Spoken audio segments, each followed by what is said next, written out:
Prabhu, all your disciples, please. Now's not a good time to take pictures. I'm like frustrated with this. And you take a picture. Like, ugh. Let's see how it goes.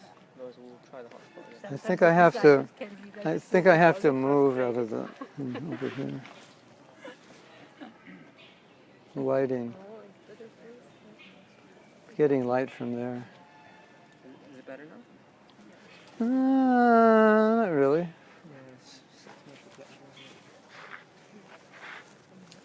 It's just is what it is, I guess. No, it's light. Sun at the back anyway. It's Yeah, not it's because not. you have to move this to the side, and it will be better. We have to Maybe turn. We, can put it on We have the, to turn around the other way. maybe I have we to can sit put over it there. on a bench.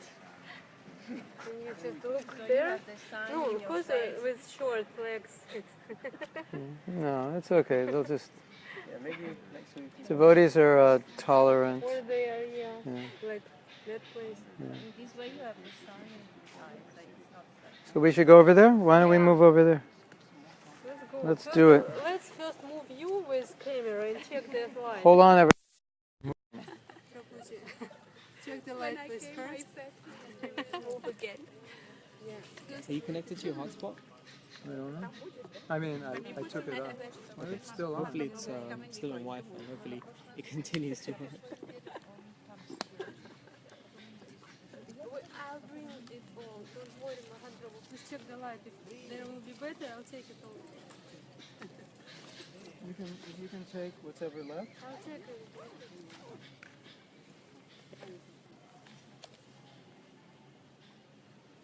Hare Krishna, Hare Krishna, Krishna Krishna, Hare Hare. It's better. Yeah. Hare Rama, Hare Rama. Well, Haribol, everyone. Don't go away. We're just moving to what we thought was better. It's almost as bad here. We can go on the roof. Any roof. No, it's okay. It's better. Hare Krishna, Hare Krishna, Krishna Krishna, Hare Hare, Hare Rama, Hare Rama, Rama Rama, Hare Hare. Did I have glass? Oh, here. Hare Krishna, Hare Krishna, Krishna Krishna, Hare Hare, Hare Rama, Hare Rama, Rama Rama, Hare Hare, Hare Krishna, Hare Krishna, Krishna Krishna, Hare Hare, Hare Rama, Hare Rama, Rama Rama, Hare Hare. Technical difficulties are holding us back.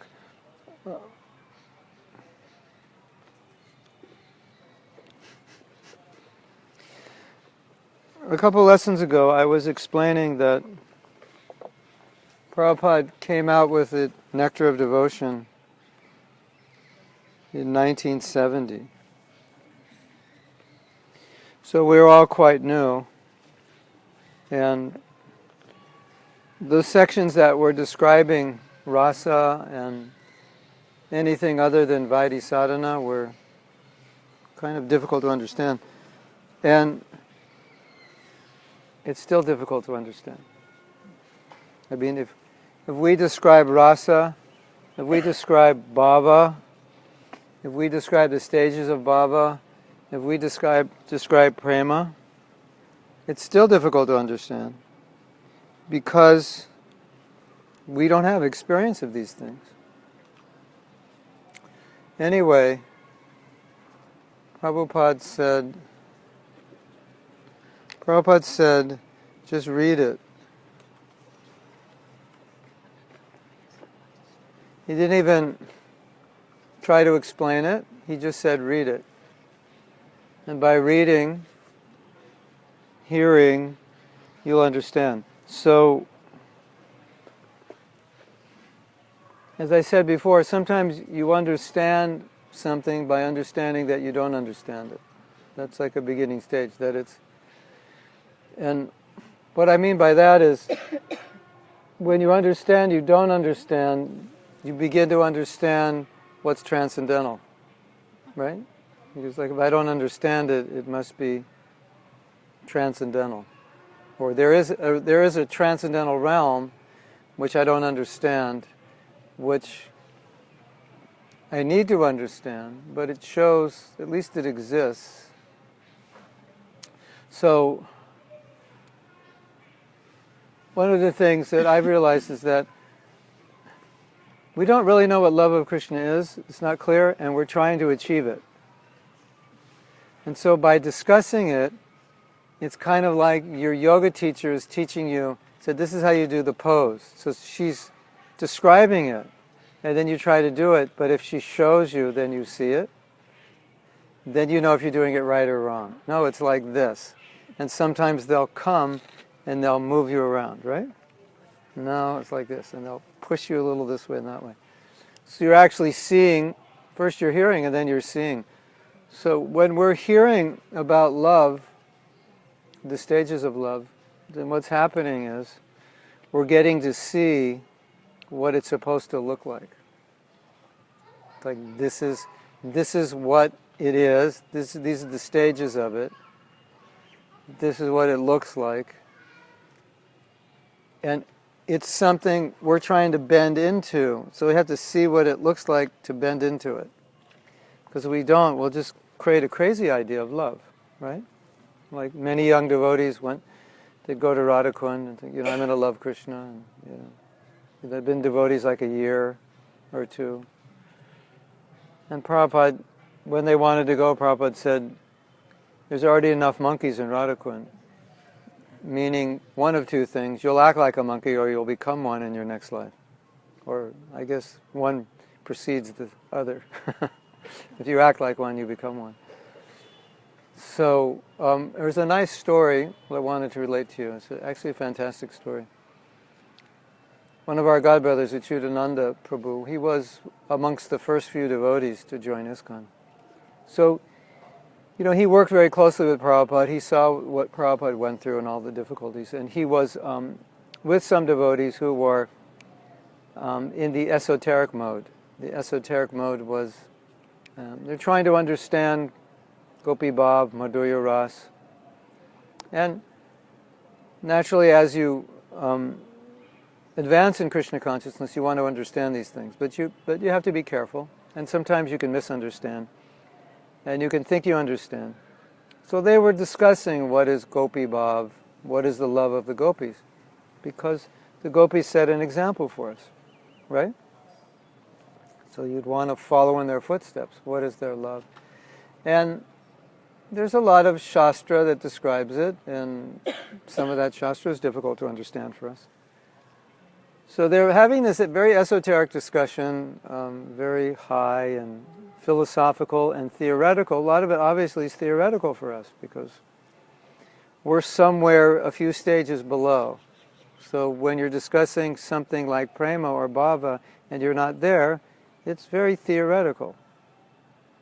Does that make sense? It's just, what's it going to be like when I have love of Krishna? What am I going to feel like? What am I going to do? How am I going to think? Will I be thinking of Krishna all the time? Will I be thinking of Astiya Kalali? Will I be thinking of the Eightfold Pastimes? Will I see Krishna when I chant? All these questions, right? When will I know my relationship? And then when I know my relationship, how does that happen? Will I know who I am? Or will I just know the relationship, and what happens before I know, there's all these questions that are like, and so you can read about it, and you can discuss it, and you can speculate, and until you actually experience it, it's pretty theoretical. I mean, you can understand philosophically. So they're having this discussion, and then Achyutananda Prabhu, these were actually devotees outside of ISKCON, and sometimes devotees outside of ISKCON have been perhaps more introduced to this than we have, and so they were having this discussion. And he said, you want to know what Gopi Prema is? I can tell you. He said, it's when you're 70 years old and you get on a boat and you risk your life to come to America and live in the Bowery and preach. He said, that's Gopi Prema. So I think that was a perfect answer. I don't think you could have a better answer than that. And I think it's very important for us to keep that in mind when we have these discussions. Otherwise, you might want to run off to Radhakund or dig a hole in Mayapur and chant 64 rounds a day and not see anybody and not do anything else. And if someone asks you to do something, you just say, I'm busy, I'm chanting. Now, there's a story I've told before, but you all haven't heard it, and I think it's important to understand that some people say you have to chant 64 rounds to get love of Krishna. That's kind of like a standard. And Prabhupada responded to that. He said, you can't force Krishna to give you love. That Krishna gives you love when he gives it to you. And so, we were having this discussion the other night. I think it's worth talking about again. So, Prabhupada said 16 rounds and follow the morning program and preach and do service and work with your temple president in GBC. And I commit to you, I promise you that I'll take you back to Godhead. So that's a little bit different than saying I have to chant 64 rounds to get love of Krishna. One is more process-oriented and one is more mercy-oriented, isn't it? So I think that's important to keep in mind. How you get love of Krishna, it'll be given to you. And how will it be given to you? By doing what your guru wants because he has it. So, there's another story I've told before, and it's very significant because this really helps you understand who Prabhupada is and what he taught, because it could be misunderstood. If you're reading some of Prabhupada's teachings, which are a little more elevated, you may miss these points, foundational. So in Mayapur here, there was a devotee, and he had come to the festival, and he wanted to chant 64 rounds a day, so he kept himself aloof. So there's a key word here. He kept himself aloof. So, 64 rounds is good, right? But he kept himself aloof. And he didn't want to associate with the devotees because you know what happens when you associate with devotees, you talk. And he didn't want to just talk because then he wouldn't be able to finish his rounds. He just wanted to be by himself. Sometimes we're like that. We need to get away, right? But anyway, the devotees didn't feel this was right. No one had really ever done this before. They didn't feel it was right. And they asked Prabhupada about it, and Prabhupada didn't say anything. A lot of times, you would ask Prabhupada about something, and he wouldn't give an answer. And you'd have to keep asking. He didn't want to get into it. But sometimes if you kept asking, then he would finally come out with the answer. So they were on a morning walk, and they walked by where this devotee was staying. He actually built a treehouse, which I think is kind of nice. I was looking at some property, and there's some properties. A friend of mine has a property, but we're not sure where it is. But in that area, there's a lot of trees, and I thought, well, that would really be nice to get his property and build. Not like main family would live in the treehouse, but it'd be nice. A nice office or a bhajan kutir. So he had built a treehouse. Kind of nice, isn't it? I think that, yeah. Maybe that'll be a new phase of living in, Mayapur, tree houses. So, second day they were taking the walk, and they, again, because this issue was bothering them, they brought it up. Because if you're working closely with Prabhupada and something isn't right and you're a manager, it's really obvious. It's just something out of the ordinary. This is not what we've ordinarily done. And we'd even heard that Srila Bhaktisiddhanta, although he had his disciples chant 64 rounds, for the preachers they would chant 16. So again they asked Prabhupada, what about this devotee living separately chanting 64 rounds?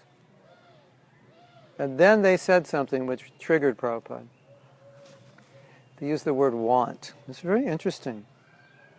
It's very interesting to study these exchanges with Prabhupada and see what triggered him. They said he wants to chant 64 rounds a day. And Prabhupada said, as soon as you say, I want, that's sense gratification. Now he's talking about 64 rounds as sense gratification. Isn't that interesting? That's a very interesting concept. I mean, transcendentally, it is sense gratification. But this idea of I want, and Prabhupada said, as soon as you say I want, it's sense gratification. So I'm not saying you shouldn't chant more rounds. I'm just relating a story at a time within ISKCON where this was not a standard and it was not encouraged. What was encouraged is to be engaged in the Sankirtan movement. Now some of us are older, and even if we try to engage in the Sankirtan movement, the body doesn't let us.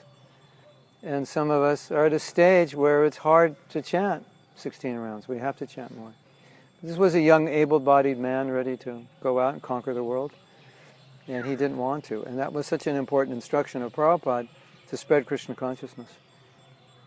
Then there's another story. These are all very interesting stories. The devotees were reading that Radharani's position is that anything that will give Krishna pleasure, she wants to give to Krishna. So if she feels that some other gopi would give Krishna pleasure, it would be her pleasure to push that gopi into Krishna's association, to dance with Krishna, to associate whatever. Because she just wants to see Krishna happy. So she brings the others to Krishna. Now, it turns out that Krishna's happiest with her. And then she understands that, so she'll know in some cases Krishna only wants me, and she'll be with Krishna. But the idea is that she likes to bring other gopis to Krishna, thinking that this will please Krishna. And so she's happy to not have Krishna's direct association if he's pleased by the other gopis. Right? So one devotee was thinking, he was preaching to the Sankirtan devotees to inspire them. He said, Sankirtan is just like Madhurya Ras. So this sounds like, okay, Sahajiya is entering ISKCON. And Sahajiya means you take something easy that's not easy. It's like you make something that's very hard to achieve and very elevated, you make it like anybody can do it. And so some devotees were suspicious of this. So one devotee wrote Prabhupada and said, so-and-so is preaching to us Sankirtan devotees that Sankirtan is Madhurya Rasa, because he figured we're going out and we're meeting people, and so we're trying to bring people back to Krishna. Right? We're trying to engage people in the Sankirtan movement. So he put 2 and 2 together, and this devotee thought the 2 and 2 was kind of like 5 or 6, not 4. She had a doubt. He said, I've never heard this before, and it sounds like too weird. That Sankirtan is Madhurya Rasa, it's in the mood of the gopis. So this devotee wrote Prabhupada, and Prabhupada wrote back and he said, yes, his understanding is correct. Isn't that interesting? So now we're talking about Madhurya Rasa, we're talking about stages of the love of God, which is very esoteric, and now Prabhupada brings it down to this level, that when you go out and preach and bring people to Krishna consciousness, that's in the mood of Radharani, bringing the gopis to Krishna. So it is Madhurya Rasa. So he confirmed it. Isn't that interesting? Very interesting. Nobody expected Prabhupada would say that. So the point is that Prabhupada's vision of Madhurya Rasa And as Achyutananda Prabhu, his vision of, following in the footsteps of the gopis, it's a very grounded vision in surrender. And I think the importance of Prabhupada saying, I will take you back to Godhead if you chant 16 rounds and follow the 4 principles and serve and rise early and so forth, says so much about Prabhupada's desire for us to spread Krishna consciousness. There's another story. All these stories they tell us so much about Prabhupada and his mood. You probably know that in Bombay there was a big ordeal to get the temple, and the owner of the land which we bought was trying to cheat us out of the land. And in fact, he had bribed our lawyers, and so our lawyers had turned against, or were on his side. And he had bribed all the people in the city, so we couldn't get the proper building permits. And as long as we couldn't build, he could get the land back without giving us money. So it was like a constant battle. And especially for the American devotees, because in America, they'd never dealt with that high level of dishonesty and cheating. And if that would go on in America, it would get caught. And very easily you could stop it, legally. But here, this guy has the whole, municipality on his side, just, pays them. Right? So Tamal Krishna Maharaj tells a story that he was GBC at that time, and he told Prabhupada, he said, this is so disturbing I can't even chant my rounds. And Prabhupada said, me too. I mean, it was not that, we have this idea of a pure devotee being transcendental, and of course that's true, but it doesn't mean that things don't disturb him. It's just the material world's a disturbing place, and you want to spread Krishna consciousness, and you have someone trying to cheat you out of land, that's disturbing on Krishna's behalf, isn't it? So Prabhupada was disturbed. This is Krishna's project. And so Prabhupada basically explained the principle. He said that, this is so important, this Sankirtan mission, look what Prabhupada was doing. He was setting up a foundation, and he didn't know how long he was going to be here. And he really, the more firm the foundation was before Prabhupada left, the better, right? The more temples he had, the more programs that he wanted established, the better. So he was telling Tamal Krishna Maharaj, he said, he was explaining, I know this is difficult. He said, but if you just keep going and give this life to Krishna, and Lord Chaitanya will come and he'll personally take you back to Godhead. So that seems to be like sidestepping the normal process. Like we have a process called Raganuga Bhakti. And according to our scripture, we should practice Raganuga Bhakti in order to awaken love of Krishna in the mood of gopis. So some devotees say, okay, if that's true, they start getting worried. They say, but what, I'm not practicing it, and maybe I don't feel ready to practice it, or I don't understand it, I don't even know what you're talking about. And do I have to do it?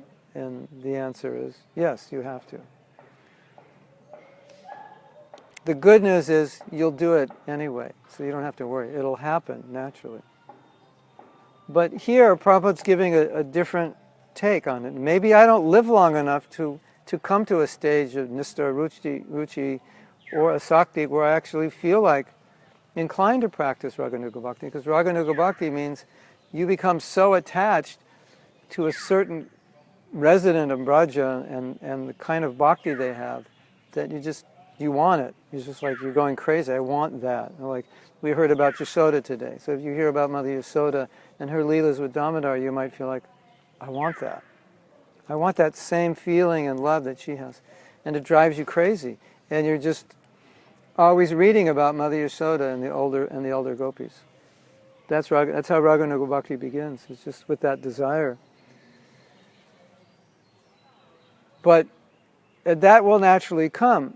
But what if you die before that happens? There's a devotee, this amazing story. He was a devotee maybe a year and a half, and he died in a car accident. I think he joined maybe in 1968 or 69. And he was alive when I joined. I was coming around 1969, 1970. And then shortly after I joined, maybe a few months after I joined, we heard that he died in a car accident. And so naturally, when a devotee dies, we go to Prabhupada and say, what happened? Like Prabhupada would tell us, like we just felt that Prabhupada knew everything, so we would ask. And Prabhupada said something amazing. He said, although he was not qualified to go back to Godhead, he went back to Godhead. And he had an explanation, and I don't want to tell you what he said because I can't remember, but something around the fact that he dedicated his life to Krishna, and something around Mahaprabhu accepted him, or I accepted him, or, it transgressed normal procedure. So yes, the normal procedure is you practice Raganuga Bhakti, you follow in the footsteps of the residents of Braja, a particular resident, and a particular rasa that you're attracted to, and then you eventually advance to the stage of bhava, and in the stage of bhava you'll understand your relationship, and at the end of bhava it's what's called vastu siddhi, and then you'll not only understand your relationship, but you'll understand exactly who you are, like what your name is, and what your service is, and all these things. Obviously, that didn't happen to him, and he went back to Godhead. And there are other statements like this. Prabhupada said that to the book distributors. If you dedicate your life to book distribution, you'll go back to Godhead. He said, if you build this temple, you get the Queen of England and somebody else, I'll pull you, or Lord Chaitanya will come and take you. So this is a little different angle of vision, and I think it's important to understand that the process of advancing in Krishna consciousness, for us as residents of Kali Yuga who are very fallen, it's very strongly coming through Prabhupada's mercy. And we have to remember that prema, is not something that's achieved, it's something that's given. And I think we've heard this early on. When you study Nectar Devotion, early on in Nectar Devotion, it says that Krishna rarely gives pure devotional service, right?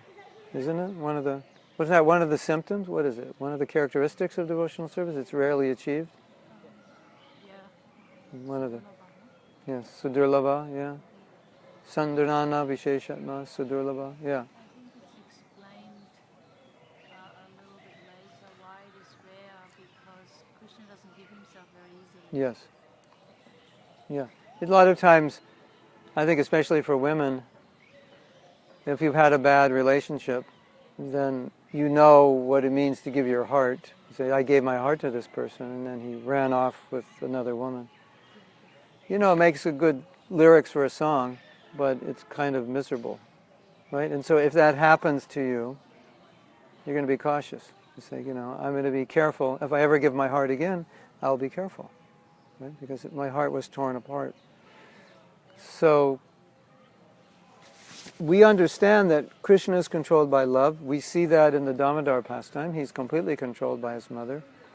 We were discussing the other night that Nalakuvera and Manigriva came, and they were telling Krishna, glorifying him, that the whole world is tied up by the three modes of nature, and then Krishna just started busting up laughing because he was tied up with a rope. And he said, you say the whole world's controlled by the three gunas? Look at me. I'm tied up here. He was just thought that was the funniest thing. So Krishna was tied up by the love of his mother. And we were saying in this morning's class, when he was hiding and his mother was so anxious to see him, he couldn't hide anymore. He had to come out because he's controlled by the love of his mother. Lord Nrsingadev was controlled by the love of Prahlad. He was pacified. Krishna was controlled by the love of Radharani when he appeared as Narayan. He could not keep his disguise as Narayan. Or disguise, well, yeah, I guess you could call it a disguise.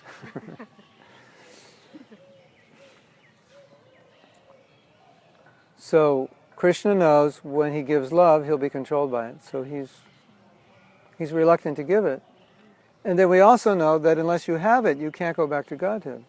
And here Prabhupada is saying, this devotee went back to Godhead. That's amazing.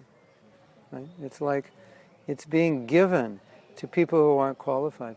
And so I think it's just important to understand we don't want to minimize the process of sadhana, but we also don't want to minimize the process of following the Guru and getting his mercy to achieve this higher level, because this level, love, is given, it's not achieved. When you start Krishna consciousness, you do sadhana, you're achieving by your effort, because your effort is attracting Krishna's mercy. And therefore, your effort is, it's like you're getting more mercy than you deserve, but you're getting it in response to your effort.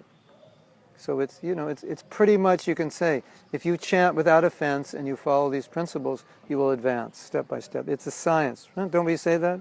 Scientific process. If you do these things. But when you want to get love, you can't just say, you do this and Krishna will give you love, or you do that, or there's no process. It's at some point he has to go here. Here it is. And there's 5 steps, 5 stages in Bhava to fully realize who you are. But then prema, that's Krishna goes, okay, here. And as we discussed the other night, if Prabhupada says, give this poor soul prema, Krishna has to do it. He can't deny it. And what's the proof of that? Krishna fulfilled the desire of Narada Muni to give Nalakuvara Manigriva prema, and they didn't deserve it. There was nothing they did to deserve it. No. Actually, they did everything not to deserve it. Isn't it? But if you stay 20, Yeah. 20,000 Oh yeah, but no, but that was after the fact. He blessed them to get it before the 20,000 years. So at that point, what did they do to deserve it? The only thing really was that they were sons of Kuvera. And Narada Muni just took compassion on him. So really, if you want to say what's the cause of love for Nalakuvara Manigriva, it was Narada Muni's compassion. That's what it was. Because our philosophy is that bhakti can't be caused by anything material. So you can't get love just by doing something. Okay, I'll climb up the tree 100 times and Krishna will give me love. No, it's simply coming as a gift. So it was Narada Muni's gift to them, right?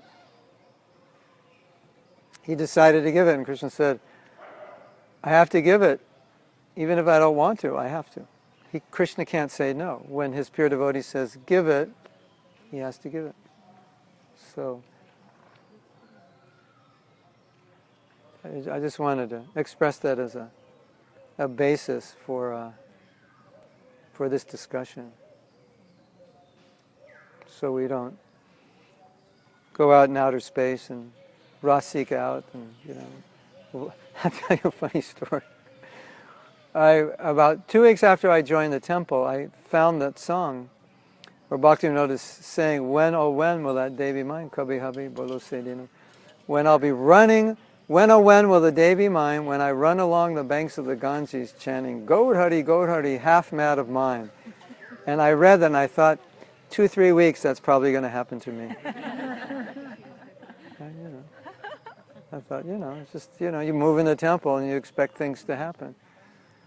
And, the other day I was walking along the Ganga chanting my rounds, and it's like, nah, it hasn't happened yet. I'm still pretty sane. I mean, if I'm crazy, it's not out of love of God. Might be for another reason, but... So, yes? You also told a story about the devotee who was refusing to do service in the temple, and they wrote to Srila Prabhupada asking about this, and Srila Prabhupada said chanting. Oh, chanting's a real service, yeah. I think there's a story, a devotee didn't want to do service, and he kept saying, I'm chanting, and so the devotee needed him, and the only way he could get him was to ask Prabhupada. And so he thought Prabhupada would help him. But a lot of Prabhupada's answers will depend on the mood of the person. So I would say that the right thing would have been for that devotee to do service. But the temple commander was thinking that service is more important than chanting.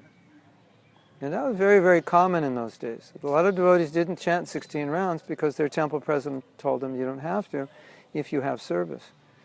So I would say, so Prabhupada said, the devotee said to Prabhupada, he won't do service, he just wants to chant. And then Prabhupada said, chanting is the highest service. So probably that devotee needed to hear that. Now that's the way, because Prabhupada understood people. And it was so interesting. I don't want to use this example.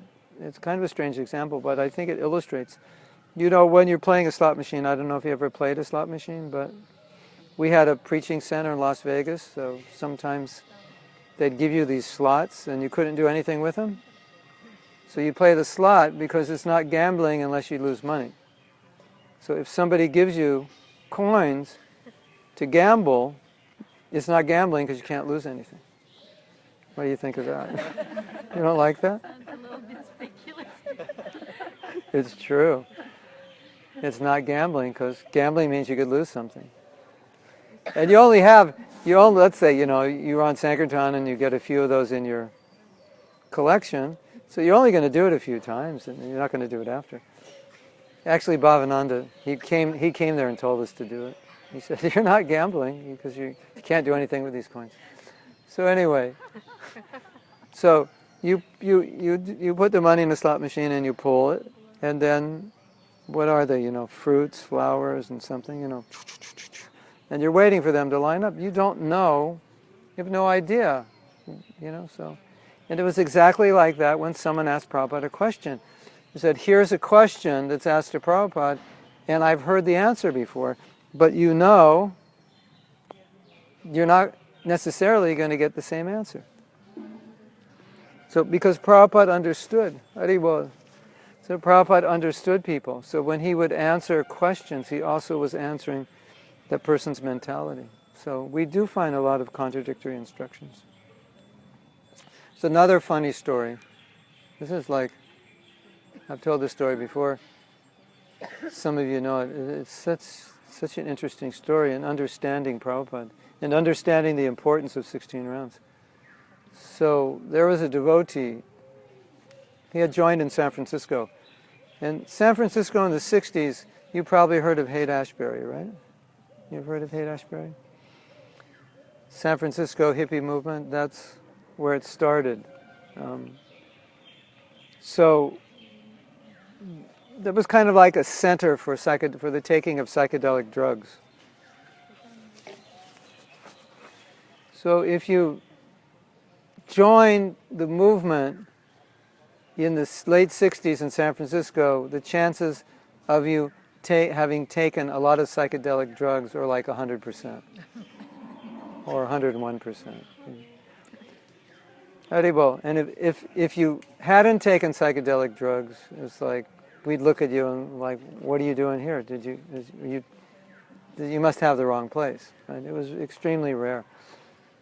So some of the people who had taken psychedelic drugs had taken too much. Like some of them were taking it every day in very strong doses. And they would get very, their brains would get damaged and they're very spaced out and they couldn't focus. And actually the word spaced out was coined during the psychedelic era to describe what's happening to people on drugs.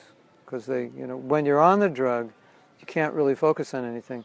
But a lot of times they'd come down, but they'd still be not really, the drugs would wear off, but they'd still be spaced out. And so when they were on a drug, we would say, he'd be looking off in space, and you knew he was hallucinating, and you would just say he's spacing out. Not in a derogatory sense like we use it now, but just like spacing out is a good thing if you're on drugs. It's just, it's part of the enjoyable process, You're in another world, spacing out. So this devotee had taken a tremendous amount of drugs and he couldn't concentrate. And so it took him a really long time to chant his rounds, like all day. Like maybe 10 hours. Like it took him, he couldn't do any service. Because if he did any service, he wouldn't finish his rounds. And he would just, he like chant 1 or 2 mantras, and then he'd just stop chanting and look around. You ever seen anybody do that? You ever do that? Hare Krishna, and you just kind of get sidetracked and stop. So, but he would do that for his 16 rounds. Hare Krishna, and just Krishna, Krishna. I mean, I was there, I saw him. Hare, Hare. So, really interesting story of how Prabhupada dealt with this. So the temple president asked him, he said, so this is the situation, what do we do with him? Because, naturally the temple president is thinking, we're feeding him, we're giving him a place to live, we're giving him clothes, and he's not really doing anything. He's just chanting his rounds. And Prabhupada said, let him chant his rounds. If it takes him all day, he can't do anything else. Just let him chant his rounds. Interesting, right? And we understand that if he chants his rounds, he'll become purified. And he did. And he stopped spacing out. That's what he needed to do to bring him down. So different instructions at different times. Now, if you think today you had someone in the temple that didn't do service and just chanted 16 rounds, you think anyone would let them stay there? No.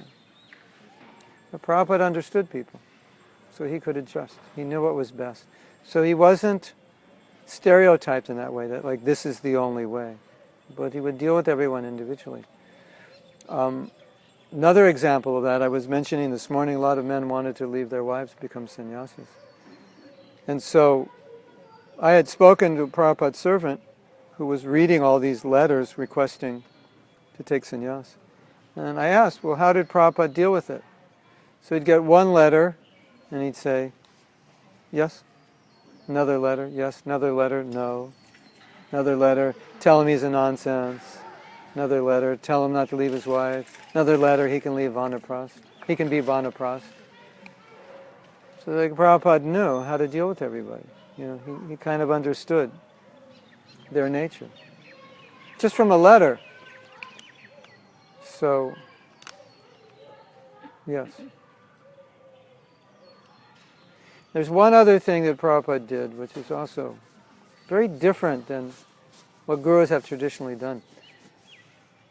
There was a Pujari, her name was Shilavati, and she was a Pujari in Los Angeles, other places, but when I was in Los Angeles, she was the main Pujari, which means she was doing all the artis or 90% of them. Because devotees would go out on Harinam and she'd be the only one in the temple. So she was so attached to the deities, Prabhupada said she had bhava. And he said the same thing about Jamuna. And then sometimes he would say word chanting and dancing in ecstasy. And that's not really exactly true, is it? You could have bhava within a year of joining, and you could be having ecstasy while still on the stage of bhajana kriya. It doesn't make sense. But Prabhupada was seeing the ecstasy that was coming down and seeing the advancement of these devotees who had genuine attraction for Krishna.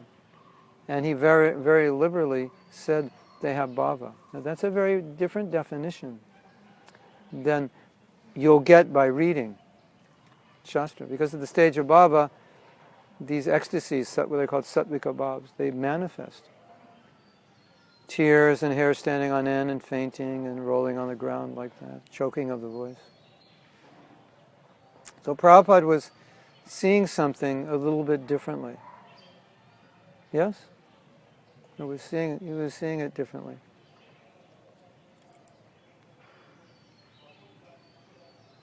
And I think there's another significant point. That Prabhupada gave a lot of responsibility to devotees who were very young in Krishna consciousness. You know that, right? Like very devotees within a year, some less than a year. And for myself, it was 8 months I became president. I had a godbrother, 6 months he became president. 1 year was quite common. And one way of looking at that, more material way of looking at that, is that Prabhupada's giving a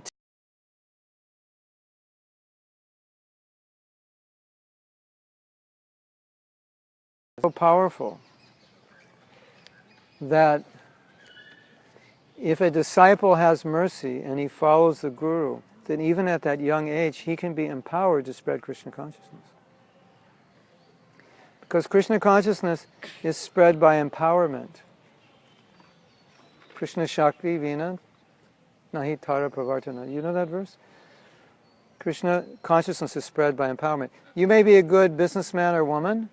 You may be a good kirtan leader, a good manager, a good preacher, a good book distributor, and that's great. But that's not going to spread Krishna consciousness. Unless you have Krishna Shakti, it won't work. So Prabhupada understood this principle, that even a young devotee, if he's obedient to the order of his Guru, he will get the mercy of the Guru. That mercy will work through him, and he'll no longer act like this young devotee, but he'll act through the mercy of the Guru. That's the meaning of empowerment.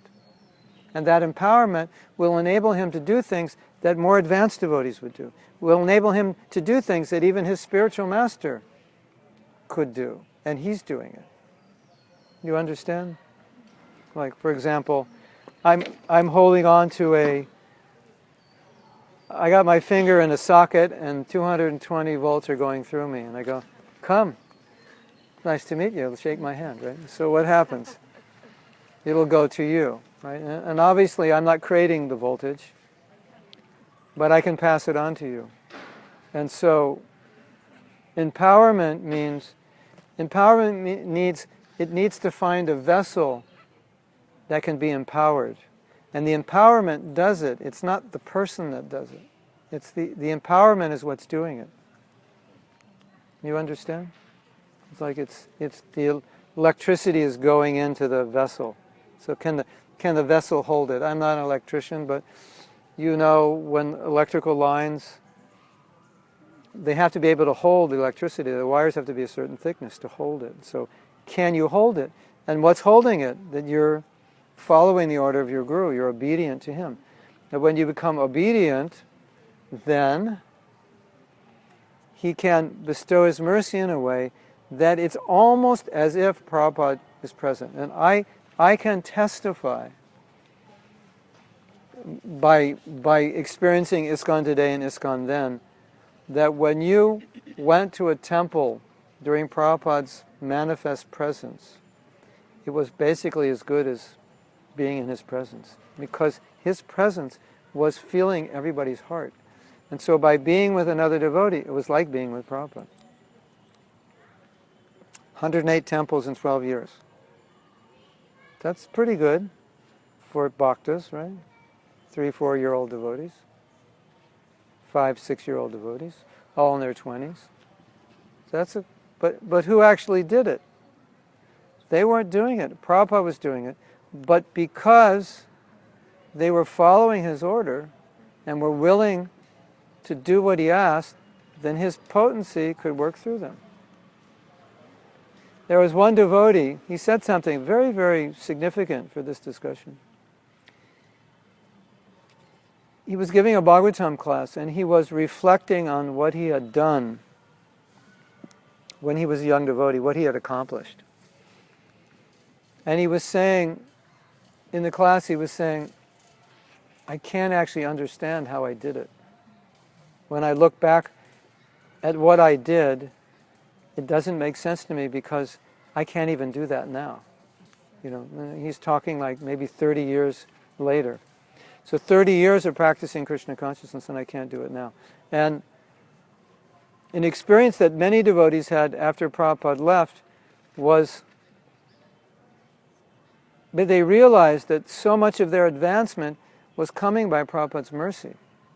That they had more mercy than they thought. And we thought, well, I'm advanced, I'm Krishna conscious. But it was actually Prabhupada's mercy. And that mercy was more difficult to get after Prabhupada left. You had to work harder to get it. It was more prevalent, it was more available in Prabhupada's presence. Hearing of his pastimes, being able to see him and hear his lectures, and be with similarly inspired devotees. It was very thick. And so, in a sense, the spreading of Krishna consciousness in those days, even though Prabhupada wasn't present in every temple, in a sense he was. It was as if he were in that temple. It's as if he were on Sankirtan distributing those books. It's as if he were giving those lectures. It's as if he were developing the preaching plans. So it just underscores the principle of how love comes down by pleasing the spiritual master, and then when you please him, there's no telling what you can do. And the last point is, well, how do you get that empowerment? What did Prabhupada say? Oh Lord, I'm just a puppet in your hand. What does a puppet do? You pull the puppet's right arm, does the puppet go? You pull it up, it doesn't fight. Right? You pull the right arm, the left arm doesn't go up. So, one time in Los Angeles, Prabhupada said, this movement will spread. And there was a discussion about some devotees leaving ISKCON. Some devotees were having trouble living in the ashram, and they were talking about leaving. And Prabhupada said, if you leave, it'll go on, but you won't get the credit for it. But if you stay, it's going to go on anyway, but if you stay, you'll get the credit. So, what was Prabhupada saying? He was saying the empowerment will come to those who can be facilitators of that empowerment, who don't have separate will other than the will of their guru, who are puppets and let the guru pull the strings. So then they can become empowered. So that's the process of getting that empowerment. And then when you get it, you do all these amazing things. It's just incredible. Well, you're not actually doing them. But mercy comes, as we saw in the story of Nalakavera and Manigriva, mercy comes to those who are capable of handling it, and the more you can handle, the more you'll get. So the more you become transparent, the more you'll get. And the last thing I wanted to say, which I think is interesting, sometimes Prabhupada was glorified, and they would say you did something really wonderful. And he'd always deny it, which is kind of strange, like if you just lifted 500 pounds and someone said, you lifted 500 pounds, and you said, no I didn't, that would sound strange, wouldn't it? So they're telling Prabhupada, you've done wonderful things, and he's saying, no I didn't. So what does he mean by no I didn't? Because objectively he did. What he means is he understands through experience and through philosophy, he understands the empowerment process, right? So when he says, I didn't do it, he's not denying it was done, he's just making a statement in a humble way without directly philosophically saying it. That was my Guru Maharaj who did it. And he just used me to do it. And that's why Prabhupada said, well, if you do say I did anything wonderful, it's because I follow my Guru's order. So within that order was the power. So the last thing I want to say, I think this is like the 10th last thing I wanted to say.